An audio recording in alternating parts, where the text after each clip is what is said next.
สาวขี้แอบรถมีโรคไฮเจนนี่เอาลงให้เจนนี่เนาะนี่เนาะบ่ให้กับยายุริว่าเนี่ยยุริโอเคไปพี่น้องเอ้ยเห็นอยู่บ่เด็ดได้ที่บัดนี้สบายดีเด้อพี่น้องเด้อสบายดีแน่มาได้เว้ยฉันมาว่าน้ำพอได้มั้ยครับเลยครับสบายดีตอนบรรยากาศช่วงเที่ยงวันนะพี่น้องเนาะเที่ยงบ่นี่เบิ่งบ่เป็นบาดนี่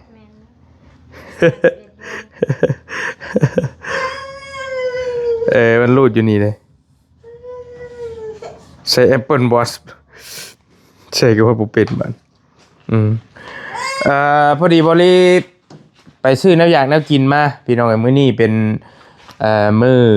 ครบรอบ3ปีของลูกสาวด้วยพี่น้องเด้อตามที่บริได้แจ้งพี่แจ้งน้องไว้แหละน้องยุริเพิ่นครบรอบ3ปีแล้วพี่น้องบริก็ไปซื้อน้ำอยากน้ำกิน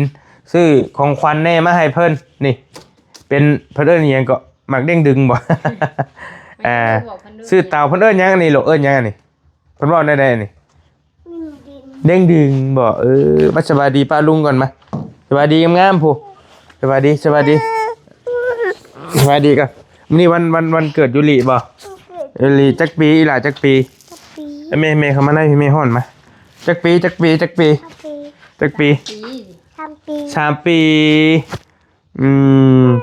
3 ปีนี่น้องนี่เนาะ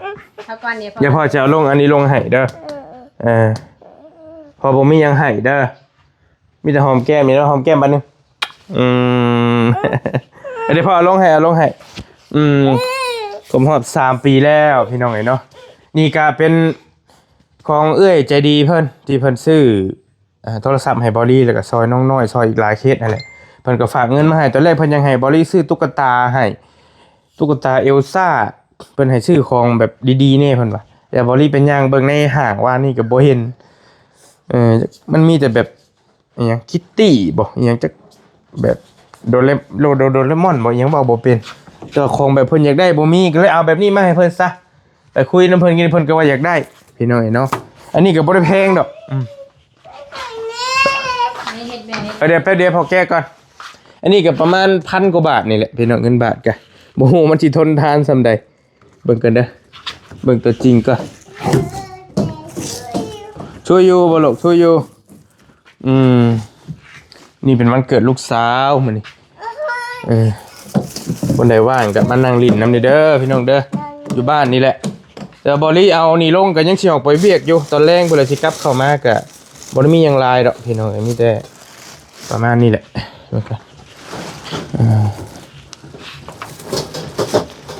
ประเด็นว่าคนเดียวจะเอาลงได้บ่บ่นึงบ่ค่อยๆขยับขาลงมาเราก่อนพอสิโจมกันเราสิโจมกัน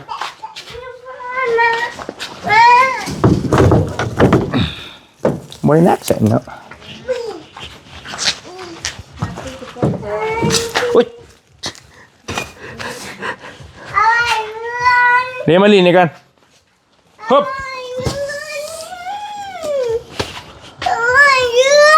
ฮะมันยังขึ้นบ่ได้ดูมันหอมๆนึงนะพอซบนี่ก่อนต้องมัดก่อนลูกมัดก่อนเลยเดี๋ยวพอมัดก่อนโอ้อย่าลองเข่าผมดูลองเต้นมึงดู1 2 3ลองเข่าเบิ่งเอ๊ะ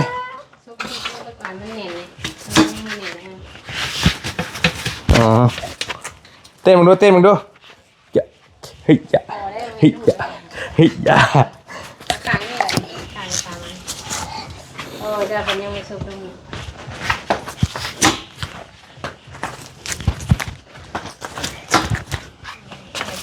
เดี๋ยวชิมัดอันนี้นะมัดจะใช้ได้บ่อยข้าวจีนเดี๋ยวก็มัดหรอกนี่บ่เด็กอยู่ที่นั่นเองอ๋อเต้นให้พ่อบังดูเต้นได้ไหนจะได้หมู่มาญาติกันลิ้นแน่นี่นะผู้เดียวมันบ่ม่วนเด้ลิ้นผู้เดียวมันบ่ม่วนเด้ หายไปนี่มาหรือเปล่าแม่นป่ะ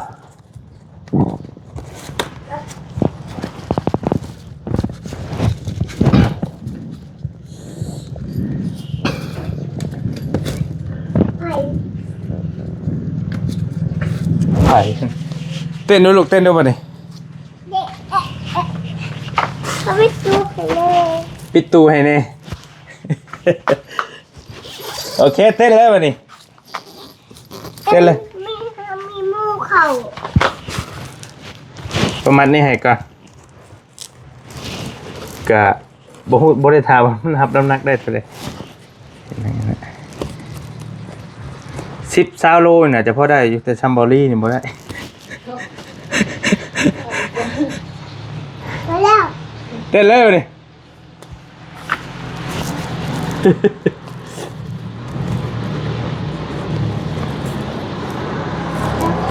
เบิ่งเพิ่นคักหลายลูกให้เพิ่นเบิ่งเฮาสิ เอาแม่จุ๊บ เด็กเอามือยัง เดี๋ยว เล่นเดินน่ะ แม่มาดูดอก ฮะ ได้จังมัด เลยหามัดเอาเด้อมัดคักเด้อ ที่มัดแบบยันมาโผล่ข้าวเลยที่นี่ใส่ เฉิน ม่วนบ่ลูกม่วนบ่มันบ่มีหมู่อันนี้น่ะเสียอยู่แต่มีหมู่แล้วแม่นเต็มที่โอเค ลงไม่เตียงไม่ได้ปูสาด แล้วจัดเอาเป็นไงเพื่อนบอลี่กับสถานที่บ่ปานใดพี่น้องไอ้บ่ค่อยกว้างปานใดบักฮุ่งนี่ก็น้ำสวนบ่เตียงนี่บ่ได้ซื้อไปขอเอา ไก่ซื้อไก่แล้วพี่น้องแต่เมนูไก่มื้อนี้ก็ได้ไก่ก็ตัวละ70-80 บาทนี่แหละบ่ได้แพงไก่บ้านบ่มีก็เลยเอาเป็นไก่พันธุ์โลนึงพุ่นได้12โตพุ่นเด้แม่ยันว่าบ่พอกันนั่นแหละซื้อลูกแม่ยุรีเพิ่นซื้อลูกชิ้นมานำแน่มาย่างมาหนึ่งมาย่างมาหนึ่งแล้วแต่ให้เด็กน้อยกินปึ๊บเตามานํแน่เดี๋ยวให้ทางเอื้อยๆป้าๆเพิ่นมาซอยกันนี่หมักแตงตาตัวนี้เราเอามาให้ปุ๊บของขวัญเด้อเหรอของขวัญร้านนี่แล้วก็บ่มีแนวให้นี่แหละแนวให้พี่น้องเอ้ย เตียงไม่กล้าเนาะ ซื้อกับเพลงๆเล่นเตงนี่มันจะฉึกเด้เชียงรถ เป็นตะย่านแท้เอาออกมาเลยออกมาก็เป็นหมด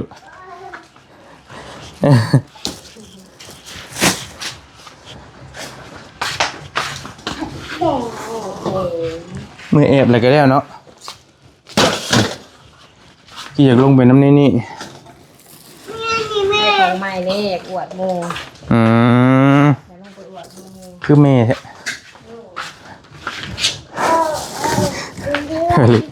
คือเมย์แท้โอ้ลูกชิ้นกับซัมสกิน เดี๋ยวจะมีคนโทรมาเดี๋ยวมีคนโทรมา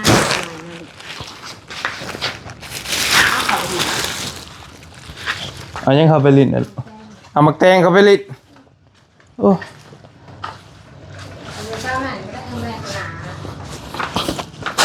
เที่ยพื้นที่กันเลยวิชา ก็แม่กับปูนั่งนี่แหละสถานที่รับแขกกะล่างไหมพี่น้อยดู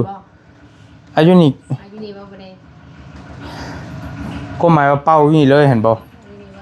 นั่งอยู่นี่กินอยู่นี่ก็ถึงไปเพื่อนที่บ่ เป้าทั้งเฮือนก็ได้มันคือว่าอันนั้นพวกว่าพูดว่าหมู่ครูมาอาจจะนั่งนี่แน่สินะน้องๆเพิ่นมาก็สินั่งมันง่ายนี่เทิงมันเป้าเค้กอยู่เทิงก็ได้ โอเค ประมาณนั้นแหละ เดี๋ยวสิปัดแล้วก็เยี่ยม เอา มักปุ้งบ่ได้จ้ะหอยเลาะตามนั่นแหละอันนี้ในหมักตะเวนลูกอมนี่ชุดเพิ่นบ่นี่ นี่ อืม ได้ เตียงนั่นก็นั่งได้ ได้ผู้สาร ยังนั่งหันก็ได้ก็มี น้ำอัดลมพี่น้องซื้อน้ำอัดลมมา2-3แพ็คบ่พอก็ไปเอาเบิดหม้องขายก็บ่ได้จัดใหญ่จัดโตหรอกก็มีแต่ลูกหลานพี่น้อง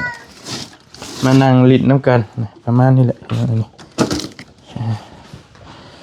มีมือมา ฮะ มีหมูมากเหรอ มาไปใช้เขาเจ้าสิบ่มาลูกบอกเขาเจ้าเลยเด้เดี๋ยวฝนตกบ่ฝนตกก็เว้นอีกแล้ว พี่น้ำหลับกายดีนะ หลับไก่ หลับอะไรกับฝนตกแบบหัวมาวะกินเฮาแต่ที่ห้องก็ห้องแหละ เนี่ย ฮะ เนี่ย นี่ยังแค่ยังจอกได้หน่อยลูก เราจะเอา แม่ชื่อโจ จอกยางบ่จอกยางอันนั่นก็มีทั้งเฮือนน่ะ นั่งอยู่บ่ สวยโคมกับยัง แต่พมป้าคือว่าสิเอามาอยู่มันล่างอยู่เฮือนบ่เตียงมื้อนี้ แต่พมเก่าเราแต่ว่ามันยังแข็งในสะอาด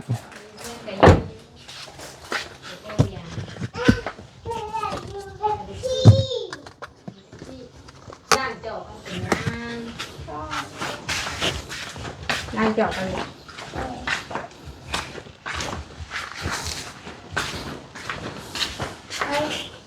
ใช่บ่เกิมนี่ ใบละ5,000จอกยางละ5,000โอ้ บ่ 20,000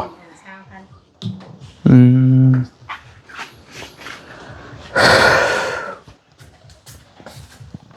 ไม่ไรไม่ไรเป็นไรเป็นเนี่ยไร จังได๋ได้แล้วสิบ่มีหยังละเดี๋ยวสิไปป้าแล้วบัดนี้พี่น้องเนาะไปปวลีก็สิไปอ่าไปเวียกมีแนวไปเซอร์ไพรส์อยู่น้องๆสิไปซื้อรถจักรพี่น้องเนาะกำลังสิออกไปซื้อรถจักร จะ ไปซื้อรถจักรไปเซอร์ไพรส์น้องคนหนึงแล้วก็เลยมาส่งน้องยูริแล้วก็ไปปุ๊บปั๊บมาแรงก็สิวนกลับเข้ามาอีกจังว่ากันมานี่มาให้แม่เก็บเครื่องเอาอันนี้ลูกมานั่งว่าน้ำพอกันไหม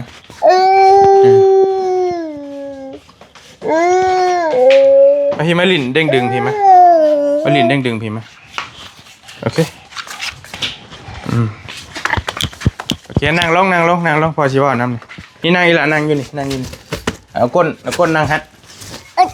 อยู่ในพี่เลยบ่นั่งหันหน้ามาบัดนี้ เอาปัดแจง ต้องเอาพัดลมมาให้ลูกเลยนี่ฮ้อนซับนั่ง เป็นนี่เฮงนี่น้อยนี่แหละคือความสุขของเด็กน้อยคือว่าสวรรค์ของเด็กพี่น้องเพิ่นก็ได้ลิ้นประมาณนี้เพิ่นก็ม่วนละอันนี้ก็ซื้อมาให้เพิ่นพี่น้อง600,000เท่าใดนี่แหละ680,000หรือ690,000นี่แหละบ่ได้แพงเลยพี่น้องพอซื้ออยู่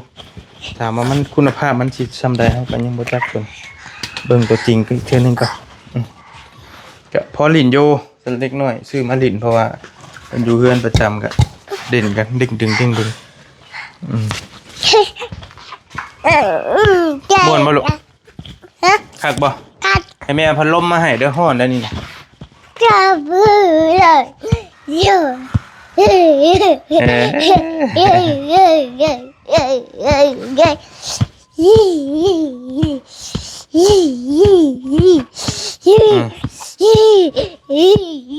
้ยตึมตึมยังอยู่บ่เตียงส่งมาถามเรื่องช่องพี่น้อง เอาไปตัวไหนแน่ ปิดตู้ให้แน่พี่ปุ้ยมาแต่สิได้คักบ่ลูกคักบ่เด้งดึงลงเลยนั่งลงพอสิคุยนำนี่นั่งลงสบายดีป้าลุงก่อนพอสิไปป้าได้บัดนี้นั่งลงนี่ก่อนคุยน้ำป้าลุงก่อนโอเคพังพอสิถามนี่อีหล่าจักปี ทับปี 3 ปี 3 ปีนมมือพอสิพาเว้านี่สบายดีเด้อ โอเค ป้าลุง ปาลุง เบิดทุกคน สองคน เอาไว้ว่าจับดีเลยเหรอนั่งลงก่อนมื้อนี้วันเกิดยูริ ต้องเกิดดูดี แฮปปี้เบิร์ธเดย์ให้ยูริเด้อแน่ไปสิดื้อฉันลุกขึ้นไหมยูริ3 ปีแล้ว ทั้งปีเลย โดย โอ้ยอยากกินน้ำพอดนะ กินน้ำกับเพิ่นฮ้อนแล้วลิ้นนี่ฮ้อนแล้วบัดนี้ให้แม่เอาให้ดอกก็เน้นหน้าเติบอยู่เด้อพี่น้องสมควรเด้ เว้ย เดี๋ยวมันสิเพลงก็บ่เพลงปานใด ไอ้โจทย์แน่ๆเลย ให้แม่เอาให้เอาน้ำให้ลูก แน่ อืม จุดมือกูถาม หึ จุดมือกูถาม นั่งลงพอสิไปนั่งนำ ไอ้จะปกโตแน่ๆเป็นสีลาบ ล่างหยังมันเปื้อนลูกมันเปื้อนบ่พาล่างมันโอเคมานั่งพี่มั้ย ไอ้ของมู น้องมู ไอ้ของแน่ นั่งน้ำพ่อพี่เร็วเอามาให้พ่อ ไอ้นี่ของพ่อ เดี๋ยวเอามาให้พ่อลูกอีล่างให้เดี๋ยวพ่อกินก็แล้วนี่เด้อของไผนี่ให้ล่ะกินพ่อ กิน ไปกินมันบ่ เออ แช่น้ำเย็นไว้นี่เด้อ เออ ป้อหดกินมานั่งใช่ไหมยังมานั่งนั่นพ่อจะไปปะนะมาพ่อไปเวียกก่อนเด้อ เออ เอาตัวไหนนี่มาโอเคไหมมา ให้พ่อกินก่อน กินก่อน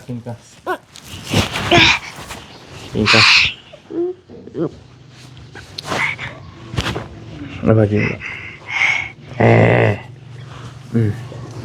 โอเคมีแต่บอลลี่เองกะมาถ่ายคลิปถ่ายทำเนาะพี่น้องแจ้ง FC แจ้งพี่แจ้งน้องแจ้งป้าแจ้งลุงเบิดทุกคนพี่น้องเนาะมื้อนี้เป็นวันเกิดลูกสาวเด้อพี่น้องเด้อเป็นวันเกิดเพิ่นครบรอบ3 ปีแล้วเนาะทางน้องยูริเฮานี่ก็ได้พี่ลูกมานั่งน้ำพ่อก่อนไปใช่น่ะ เอาตัวหัน เฮ้ย เอาตัวหันไป เพิ่นก็ เอาตัวหัน ถือว่าแข็งแรงดีพี่น้อง เอาตัวมึง กำลังซนกำลังดื้อตอนนี้ก็มีแต่อยากได้นั่นแหละไปเห็นของดินกับกระทึกที่เล่นเอาให้มู่บ่โอเคตั้งไว้นี่โอเค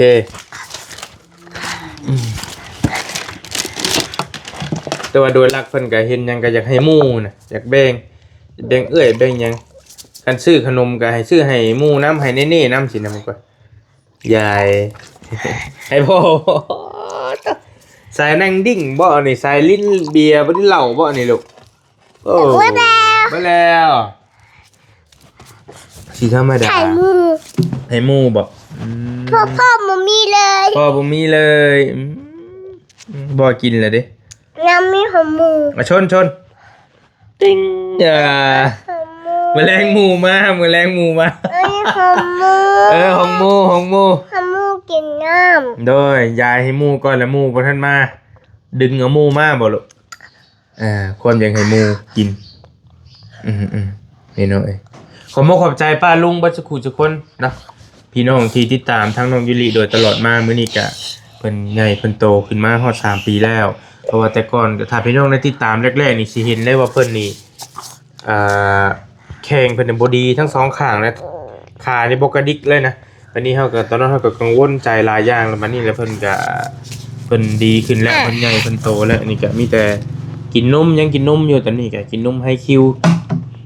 เบอร์3เบอร์4ก็ได้แต่ต้องเป็นสีทองตัวซุปเปอร์โกนะเป็นกินกันพี่น้องจะที่ว่ากินยังกินแต่นมพี่น้องกินนมกล่องแหละนมแม่ก็บ่ค่อยได้กินพี่น้องเนาะป้าสบายดีป้าลุงก็มานี่พ่อไปเวียกก่อนเด้อเดี๋ยวมื้อแลงพ่อมาพ่อไปเอาเค้กมาให้เด้อมื้อแลงพ่อเอาเค้กมาให้เด้อเอาตัวหน่อยนี่มาได้นี่นะ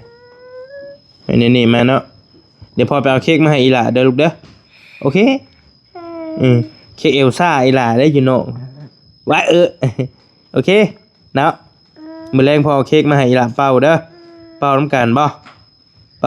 ลูกบ่ ให้แม่มาปิดกล้องให้ในบัดนี้สิพอเอาเค้กมาให้เอ้ยลาปิดอีลาปิดชนะอีลาปิดนะลาดีเด้อพี่น้องเด้ออยู่ดีมีเฮงเอาไว้พ่อบัดนี้